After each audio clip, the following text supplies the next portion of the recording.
Dawn crept softly through threadbare curtains in a modest Queen's apartment, painting shadows across Ellie Jenkins' face as her 5:15 a.m. alarm shattered the morning silence. At 34, her life had settled into a rhythm as predictable as the subway schedules she relied upon, a far cry from the future she'd once imagined for herself. Fitzgerald, her aging tabby cat, stretched languidly beside her, orange for catching the early light. His presence was a constant comfort in a life that had taken unexpected turns. "Another day, another dollar, right, Fitz?" she murmured, scratching behind his ears as she swung her feet onto the cold floor. The cat's only response was a drowsy purr. Her morning routine ran with military precision: 15 minutes to shower, 10 to dress, 5 for coffee, and exactly 23 minutes on the early train to make her first cleaning job by 7 a.m. Each moment was calculated, each action efficient. She couldn't afford the luxury of tardiness. The refrigerator door displayed her meticulously organized schedule, color-coded sticky notes mapping out her week: Monday through Wednesday at corporate offices in Manhattan, Thursdays at a penthouse on the Upper East Side, and Fridays at various Hamptons properties where the wealthy hosted their weekend soirees. But it was the framed nursing degree hanging on her wall that told the true story, a reminder of the life she'd left behind. 6 years ago, Ali had been an ICU nurse with promising career prospects. Her colleagues had praised her steady hands and compassionate heart. Then came her mother's Alzheimer's diagnosis, and everything changed. The decision to leave her job hadn't really been a decision at all, it was simply what needed to be done. 3 years of being her mother's caretaker had drained not just her savings, but something deeper within her. "Mom would be proud of you," Ali whispered to her reflection as she pinned back her chestnut hair. Remembering her mother's oft-repeated wisdom, education, and kindness, "Ali, those are the things nobody can take from you." The words had become her compass, guiding her through the darkest days after her mother's passing, when medical bills made returning to nursing an impossible dream. The cleaning service hadn't been her plan, but it offered what she needed most: immediate work, flexible hours, and enough income to slowly rebuild her life. Each morning as she donned her black uniform, Ali reminded herself that dignity wasn't found in job titles but in how one carried themselves through life's unexpected chapters. Today's schedule held a last-minute addition: an evening charity gala at the Whitmore estate in Southampton. The pay was time and a half, exactly what she needed to cover Fitzgerald's recent veterinary bills. Her supervisor's text message brought a wry smile to her face: "Whitmore crowd is extra high maintenance.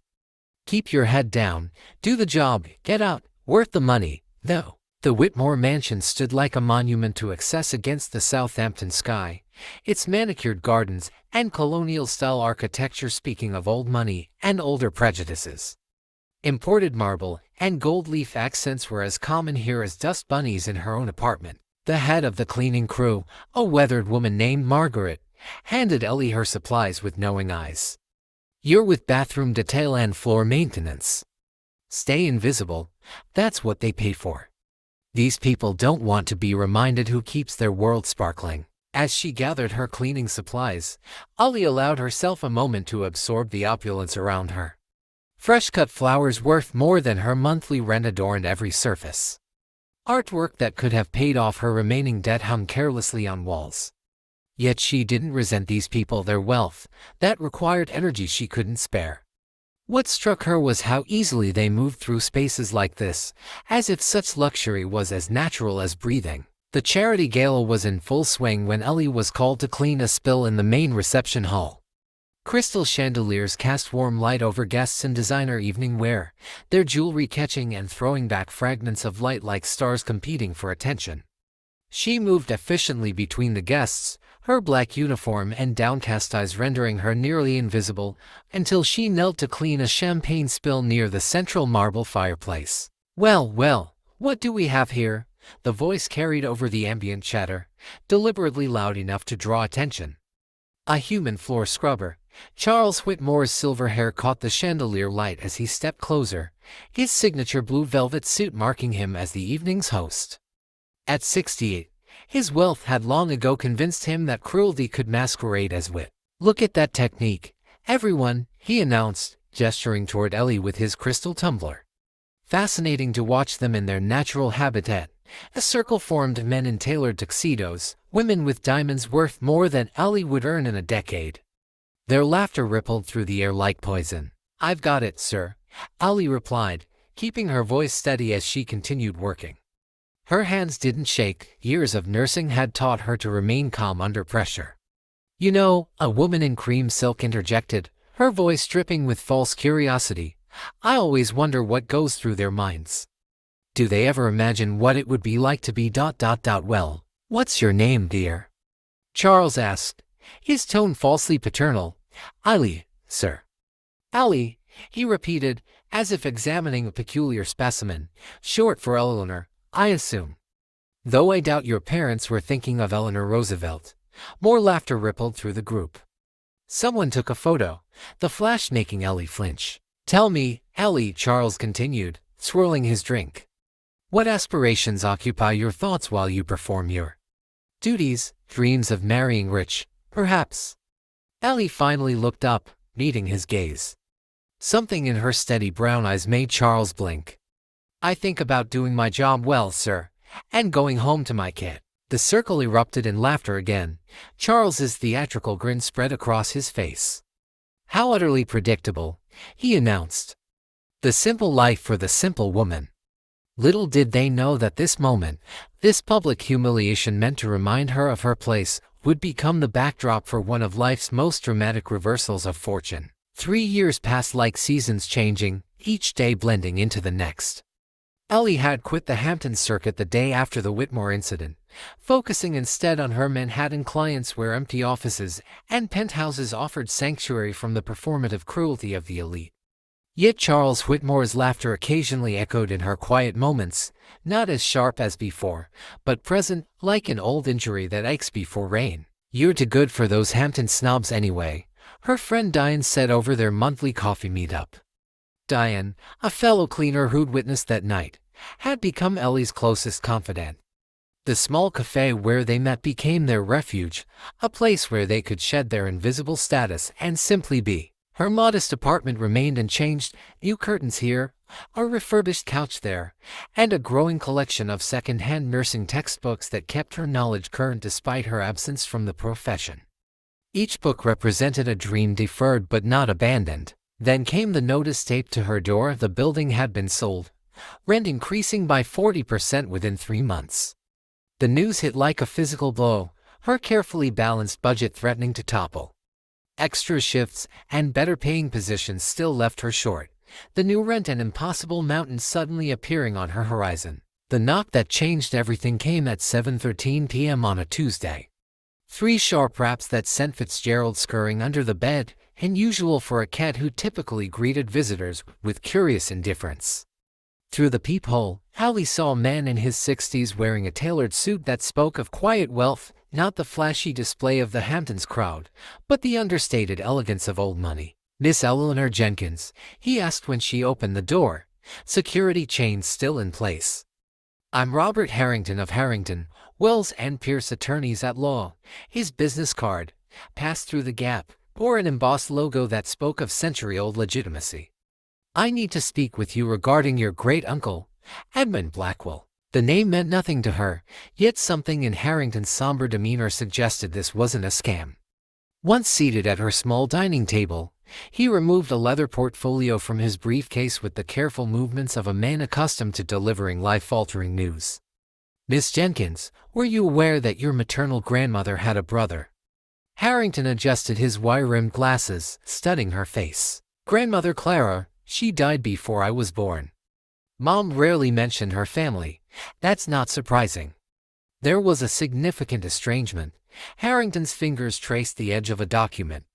Edmund Blackwell left America in 1962 after a family dispute. He settled in Switzerland, made investments in emerging technologies, and over 6 decades built what became Blackwell International. Ollie's confusion deepened. The tech company.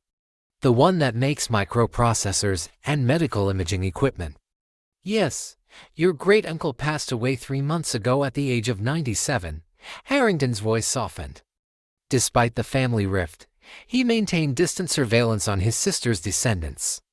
Upon his death, his estate entered a complex dissolution process according to his highly specific will. The room seemed to tilt as Harrington continued. After exhaustive verification, we've confirmed you are the sole living descendant of Clara Blackwell Jenkins. Miss Jenkins, Edmund Blackwell left an estate valued at approximately $4.7 billion, and you are his sole heir. Allie stood abruptly, pacing her small living room. This has to be a mistake or a cruel joke. The memory of Charles Whitmore's laughter echoed in her mind. Did someone put you up to this? Harrington remained unperturbed. I've been the Blackwell family attorney for 35 years. By this time tomorrow, the first portion of your inheritance minus $50 million will be transferred to a secure account in your name. He placed a black credit card on the table. This is connected to a temporary account with $50 million to manage immediate needs while we process the full transfer. Why me? Why now? Edmund was particular. He specified that his heirs should have established a life of their own before receiving his fortune. Harrington's expression softened. He wanted to be certain money wouldn't be their only defining characteristic. As night fell over Queens, Allie Jenkins, a cleaner of other people's homes, keeper of modest dreams, sat across from a man who claimed she was now one of the wealthiest women in America. And somewhere in the vast universe, it seemed the fates themselves were preparing for her return to the Hamptons. 3 months after Robert Harrington's visit, Allie stood at the floor-to-ceiling windows of her Central Park West penthouse. The city sprawled before her like a constellation of earthbound stars. Fitzgerald lounged on a custom-made cat tree, blissfully unaware of how dramatically their circumstances had changed. The transformation of her external world had been swift and overwhelming. Financial advisors, estate managers, personal assistants, and stylists had entered her life like a whirlwind. Yet Allie herself changed more slowly, deliberately, like a plant carefully determining which direction to grow toward the light. The board meeting for the Blackwell Foundation is tomorrow at 10 o'clock, her assistant Carolyn reminded her, tablet in hand. They're eager to meet the mysterious heir who stayed out of the spotlight. And Miss Jenkins, Carolyn hesitated. The annual Whitmore Charity Gala invitation arrived. It's the same event you mentioned. Ellie turned, her reflection in the glass overlapping with the memory of herself on hands and knees, yellow gloves stark against dark marble. Yes, the one where I was the entertainment. Should I decline? No, Ellie said softly. Accept it. It's time. That evening, as her new stylist presented options for the gala, Allie reflected on her great-uncle Edmund, a man she'd never met, but whose philosophy increasingly resonated with her. His handwritten letter, delivered a month after Harrington's visit, had contained unexpected wisdom. Money doesn't change who you are, it amplifies it. The true test of character isn't gaining wealth, but carrying it with grace. She'd been determined to pass that test. The cleaning service where she'd worked now received anonymous donations offering healthcare benefits to all employees. Her former landlord was surprised by a renovation fund for the building, ensuring tenants like herself wouldn't be priced out. Wealth, Allie discovered, was like water. It could nourish or drown depending on how it flowed. This one, she said, selecting not the most extravagant gown, but one with quiet elegance that echoed her inherent dignity. The Whitmore estate glowed against the evening sky as Ellie's driver navigated the private road. Through the car window, she observed the same manicured perfection she once maintained, now as an invited guest rather than an invisible hand. We've arrived, Miss Jenkins, her driver announced, pulling up to the entrance where valets in crisp uniforms stood at attention. Ellie smoothed the midnight blue silk of her gown, its subtle elegance a deliberate choice. No flashy diamonds, no ostentatious display, just the quiet confidence of a woman who no longer needed to prove her worth to anyone. The moment her heels touched the marble steps, heads turned. A ripple of whispers followed her progress, not about the cleaning woman they once mocked, but about the mysterious Blackwell heiress making her first public appearance since inheriting one of America's great fortunes. Miss Jenkins, welcome, the event coordinator gushed, checking her name against the guest list. Mr. Whitmore will be delighted you could attend. Inside, the ballroom was exactly as she remembered. Crystal chandeliers, imported flowers, the subtle hum of wealth and privilege.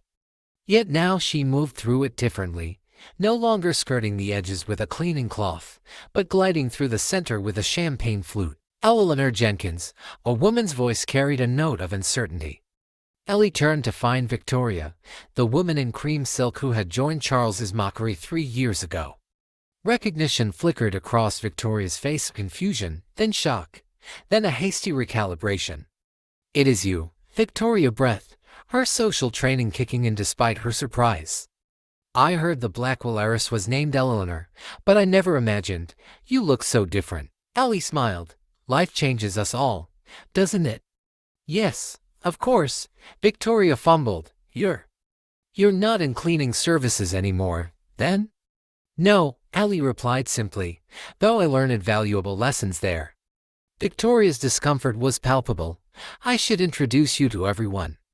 Charles will be fascinated, I'm sure." Near the grand fireplace, holding court as he always did, stood Charles Whitmore, his silver hair and blue velvet suit unchanged, a man secure in his position at the top of the social hierarchy. "Until now, Charles," Victoria called, her voice artificially bright. "You absolutely must meet Eleanor Jenkins. She's Edmund Blackwell's niece, the heiress everyone's been talking about." Charles turned, his practiced smile freezing as their eyes met. And in that breathtaking moment of recognition, the balance of power irrevocably shifted. Time seemed to suspend itself as Charles Whitmore's expression traveled through shock, disbelief, and the dawning horror of recognition. "You single quotes Ray ... double quotes," he began, champagne glass tilting dangerously in his hand. "Ellie," she supplied calmly, "we've met before, Mr. Whitmore, though I was in a different position then." His complexion paled beneath his tan. Around them, conversations quieted as the room sensed the unfolding drama. "I don't believe," Charles began, then stopped, recalibrating. His social training kicked in, forcing a brittle smile. "Of course, what a remarkable transformation." "Not really a transformation," Ellie corrected gently. "I'm the same person I've always been." The silence expanded, pulling more onlookers into its orbit. Victoria shifted uncomfortably beside them, desperate to salvage the moment. "Charles hosts the most magnificent charity galas," she blurted. "His foundation has raised millions for children's education," Ellie finished. "Yes, I reviewed the foundation's work before accepting the invitation. Admirable efforts." Charles seemed to find his footing. "Well, we all do what we can for those less fortunate." His condescension remained, if slightly muted. Ellie's smile remained steady. "That's actually why I came tonight. My foundation is launching a healthcare dignity initiative, providing support for home healthcare workers and family caregivers. I thought your donor network might be interested." Someone in the gathering crowd murmured appreciation. Charles blinked rapidly. "The irony isn't lost on me," Ellie continued, her voice carrying just enough to reach those around them. 3 years ago, I cleaned these floors while caring for my mother with Alzheimer's. Today, I have the resources to ensure others don't face that struggle alone." She raised her glass slightly, to seeing people for who they truly are, not just what they do or what they have. The simple toast carried the weight of a profound truth, one that left Charles Whitmore speechless for perhaps the first time in his privileged life. As the evening drew to a close, Ellie slipped away from the gala, the cool night air a welcome relief from the charged atmosphere inside. Behind her, conversations buzzed with her story, not just of wealth acquired, but of dignity maintained through life's harshest moments. Charles Whitmore had spent the remainder of the evening avoiding her, his typical boisterous demeanor subdued by the living embodiment of his own failings of character. Walking to her waiting car, Ellie felt lighter. Not from triumph over those who'd humiliated her, but from the realization that their opinion had never defined her worth. Not when she cleaned their floors, and not now that she could buy their homes many times over. True wealth, she discovered, wasn't measured in billions or buildings.